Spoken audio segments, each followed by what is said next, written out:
So you have this first title reign, and then it gets to WrestleMania 9, and Yokozuna wins via Mr. Fuji, and then Hulk Hogan wins the title that night. And your run was kind of cut short, but then you ended up winning the King of the Ring and having these great matches everywhere. They tried the Lex Luger experiment with the Lex Express. But finally, in 1994 at WrestleMania 10, they went with you again. You won the title again in Madison Square Garden. And last night you talked about you weren't on the card for WrestleMania 1, and you were pretty bummed out about it. But then 10 years later, you're in the main event winning the title. Was that like a surreal full circle moment for you? Oh yeah, I remember actually it was more interesting I wrestled I was in wrestling in the States, and I got a phone call that this would have been about 1981 or something, 80, maybe 1980, way before I was more deserving of any kind of thing like this. But I got a call from some Japanese guys that had booked Dynamite Kid to wrestle in Madison Square Garden against Fujinami, I think. And they called, and it turned out Dynamite Kid couldn't get across the border. He didn't have the right papers, and they wouldn't let him through.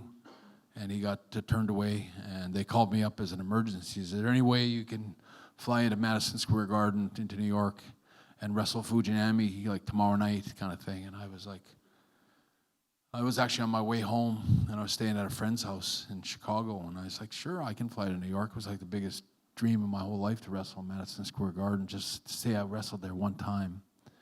And so I did get to New York, and I did a big press conference in the lobby of the Statler Hilton Hotel in New York, and I had pictures and the flashes all going off, and I remember I was cutting these promos. I was trying to be they were telling me, you got to be really heel, and I'm glaring at the cameras and making fists and stuff and trying to be a bad guy. And anyway, so they told me to go up and take a lie down, go lie down, and they'll walk me over to the arena about 6 o'clock.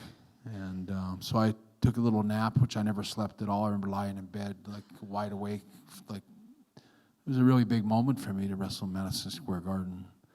And I remember I got all excited, got up and got ready to meet in the lobby at 6 o'clock, and I could see these Japanese, they're actually the guys that taught me how to wrestle, two Japanese, my trainers, walking over to me in the lobby of the hotel, and I could tell by the look on their face that something was up, and they came up to me and told me that they had scratched me off the card because they said that Vince McMahon Jr. said that I didn't have a big enough name to wrestle in Madison Square Garden.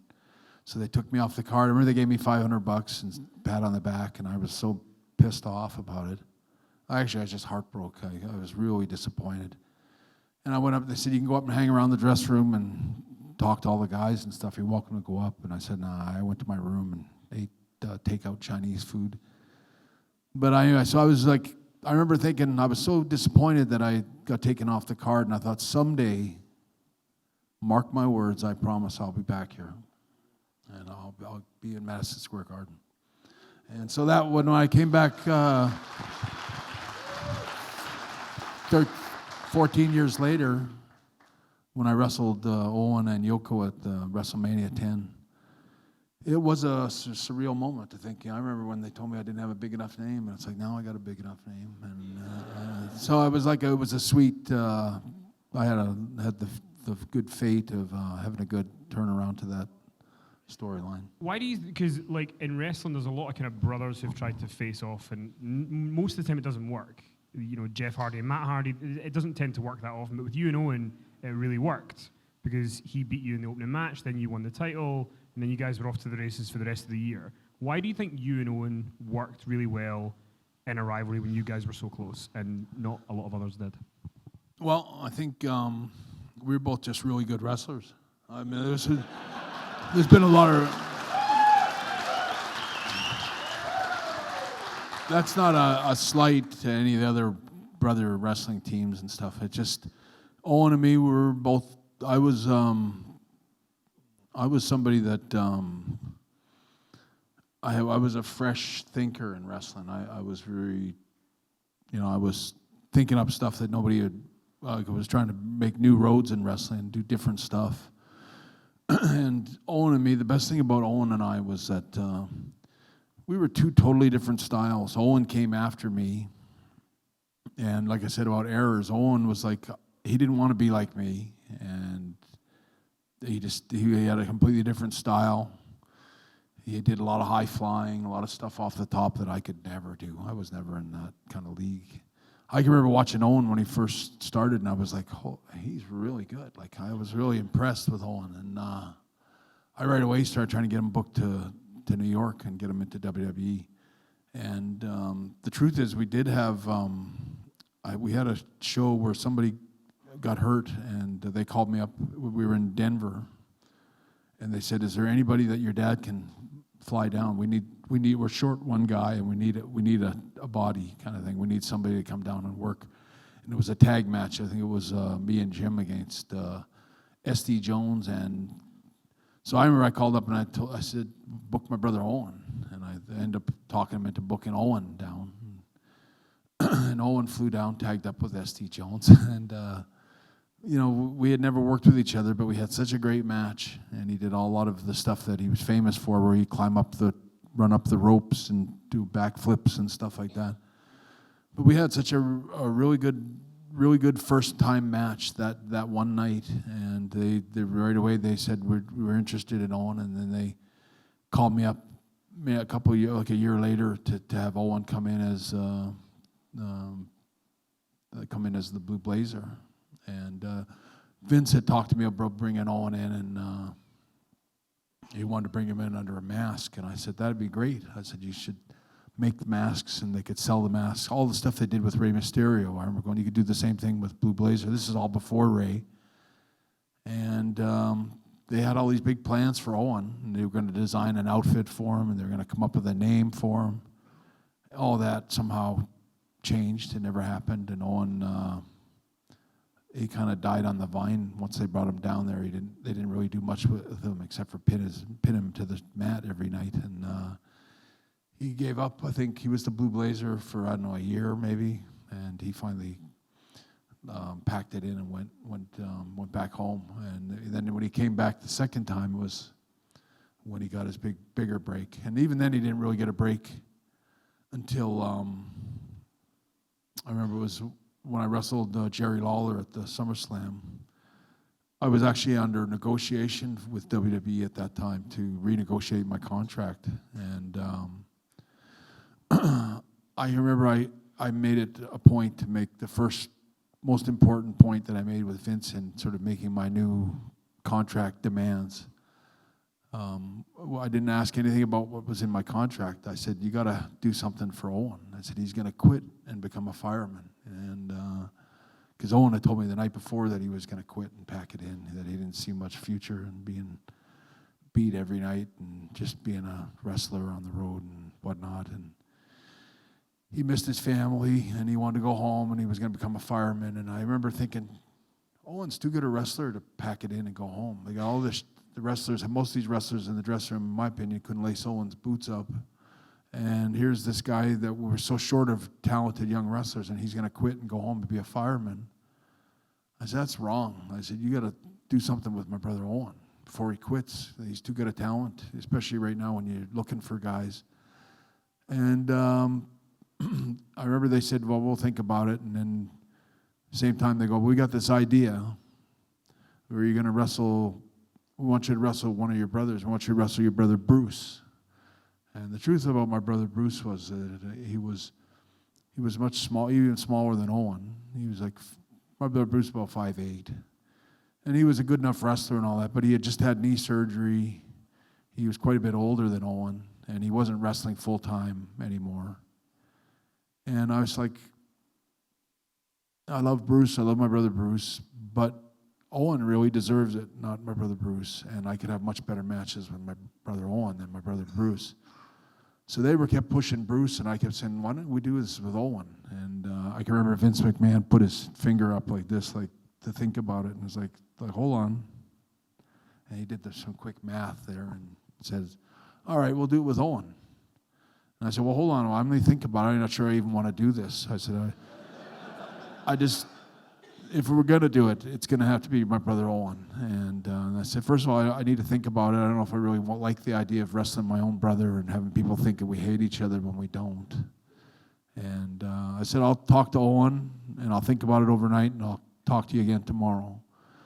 So I came back the next day, and I talked to Owen about it. And Owen, I told him, when I told Owen, I said, just think about it overnight, and we'll talk tomorrow and see if we're something I said, I'm thinking, no, I don't want to do it. And so I remember we got to the building the next day, and Owen comes up, and he's like, I want to do it. He was so excited to do it. He goes, why can't I work with you? Why does everyone else get to work with you, say, and I don't? It's a work. And I said, he goes, I really, really need this. I would appreciate it if you would do it. And I said, okay, if you want to do it, we'll do it. And that's where I told Owen, I said, if we're going to do this thing, we don't ride together. We don't travel together. We don't, after the shows, we don't sit in the bar and have beers like a lot of the wrestlers do. I said, the only way we can do this is to be totally legit and just, we stop talking to each other and let people think that there's a real, I said, as soon as they see us sitting together, it makes us both look bad. But if we can pull it off and make people think that we really have this feud, it would be great. It will work. And so Owen and I stopped talking. We stopped writing. Even at the Sunday dinners at my parents' house, we'd go home. None of our kids would even notice, but we wouldn't talk to each other. He'd go to one room and I'd walk in another room. We just never talked, and we pulled it off. In fact, it was kind of a cute story to this. I remember we got stopped at, this is after about a year, we got stopped at Calgary Customs, which, we used to go through customs so regularly. Most of the time they just wave you through. But I remember they detained us and they put us in this line to get checked, to get our luggage get checked. And we were both kind of pissed off, and it was just him and me in the line. And I remember waiting for the guy to come out. And we were just standing there, and I remember I kind of leaned back and I said, this is and Owen said something to me like, yeah, it is bull. I wonder what the hell the problem is there. We were just kind of pissing and moaning about it a little bit. And I remember all these customs guys, these immigration guys came barreling out of their office right there, and they have all these cameras, I guess, are on us, and they closed circuit cameras, and one of the guy comes out, he goes, I knew you guys were friends. I knew you. And they caught us talking on the camera, and he goes, we've been waiting and trying to catch you guys, because me and Owen we'd go to the airport in those days, and Owen and me at the gate flying somewhere to the States to start wrestling again. He'd be sitting across from me, but we wouldn't talk to each other. We'd even get on the plane, because I used to give Owen all my first class and business class upgrades, because as champion I could fly. They flew me first class. But I had built up a lot of points and award points and stuff like that. So I gave all those to Owen. So often when I got on the plane in first class, Owen would sit down right beside me. And then we would talk, because most people didn't notice. Not everyone in the world, I guess, was wrestling fans. But it was funny. People did see us talk, and then, I love the persistence from that guy at Detain going, they will talk. We're just going to keep them in this line as long as possible. I was always curious about, in 1994, when you were the champion, they had you drop the belt of the Survivor Series to Bob Backlund. And I always kind of felt like that, because it was going to be a short run, it was going to go to Diesel. Why was that not Owen, do you think? Because it felt like after the year he'd had with you, that title reign would have been something that maybe would have fit him. Well, I don't know. Vince is a funny guy. He comes up with stuff. I would say, I always thought Vince, I liked a lot of most of Vince's thinking and ideas and stuff. I really thought he was, and maybe still is, kind of a genius in that category. But I think that they just wanted to do something with Bob Backlund and bring him back and revive the name and play off the history that they'd already built around him. And I remember when they first came to me and said, we're going to do this. We're going to do this storyline where you lose to Bob Backlund. And I was like, really? Bob Backlund? He's ancient now. And I remember that was when they were started with Macho Man and the Hulk were in WCW, and Vince started running those little things about was it the New Nacho generation. Nacho Man, the Huckster. Nacho Man and the Huckster and all that kind of stuff, and they had a guy imitating Ted Turner, and it was all a jab at these billionaires, like Vince poking Ted Turner in the eye with making fun of Hogan, and they're all like the old generation. I remember there was like, we're the new generation, and so you're playing up the whole new generation. I remember when he told me about Bob Backlund, I go, well, he's older than Hogan, and he's older than, and I remember I told Vince, I said, I think it's a really bad idea. I'm just telling you, I love Bob Backlund, but don't put the belt on Bob Backlund. Put it on, I named like 3 or 4 other guys they could put the belt on, and he told me that's what they were going to do. And I went home from that trip, and I remember thinking about it, and it really got to me. So I thought, Bob Backlund, just so you know, was one of the nicest guys there ever was in the wrestling business, and one of the, a real legit, real wrestler, tough guy, just a super nice, one of the nicest guys you could ever meet. And I remember when I was in Japan wrestling, and Bob Backlund, I was in Japan wrestling and was with some of the biggest names in wrestling at the time, from Abdullah the Butcher to Dusty Rhodes to all these big name guys, Hogan included. They never bought beer for the younger guys, the guys lesser than them on the card. And I can remember they never did squat for me. They never picked up bought me a beer. Not that they needed to, but they didn't give a shit about, even though they were making 4 or 5 times what we were making. They never really cared about their peers on the card. And I remember Bob Backlund flew in on one of my last trips that I had at that time. He flew into Japan.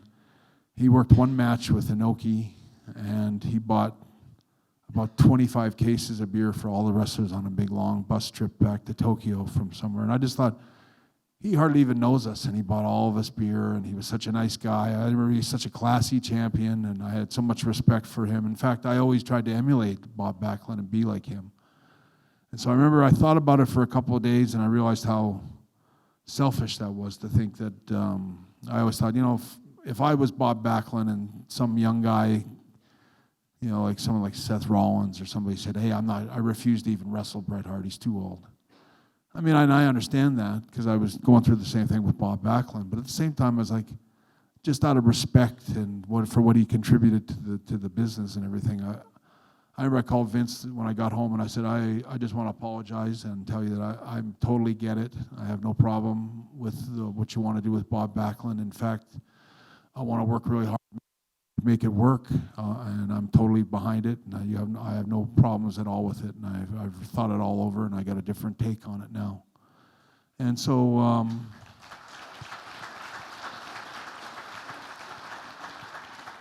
I always, I don't know about everyone else, but I love the Survivor Series match that I had with Bob Backlund. I think it's one of my all-time favorite matches. It's just such a funny match when you watch it back today.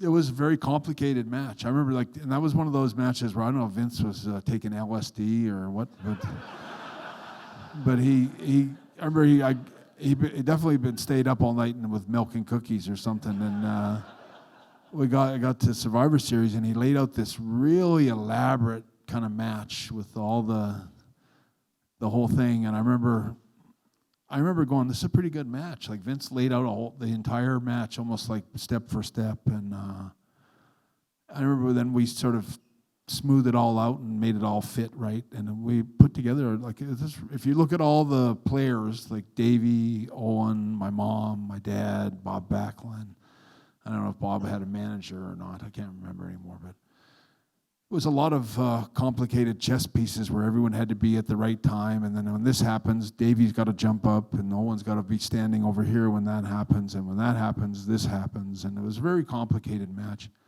And if you ever watch it back, it comes off perfectly. There's only one little hitch in that match, and that's where Davey got, I think he was chasing Owen, and Owen dropped down, and he tripped over Owen, and he ran into the steel stairs and almost knocked himself out for real. So he's lying on the padded mat, selling it. He's got to stay down for the rest of the match now. And I just remember, like, my mom, when the whole thing happens, and Bob Backlund's got me in that cross-faced chicken wing, and I can't quite get to the ropes, and Owen's there pleading with my mom to get up out of their chair and throw the towel in and all that stuff. And I just remember my poor mom, we forgot when we kind of mapped all this out that my mom's got to walk over and like step over top of Davey to get to the ropes to throw the towel. I always think it's so funny because it's like, oh, it's just her son-in-law. You know, he doesn't really matter. Not like her two sons. And it's the one thing when I always start laughing because my dad and my mom are oblivious to that their son-in-law is like in critical condition, knocked out on the floor. But anyway, it was. I always think it was a really fun match. I love that memory, and that was one of my better memories with Owen. I think that was as good a match, and Owen's involvement made it really special.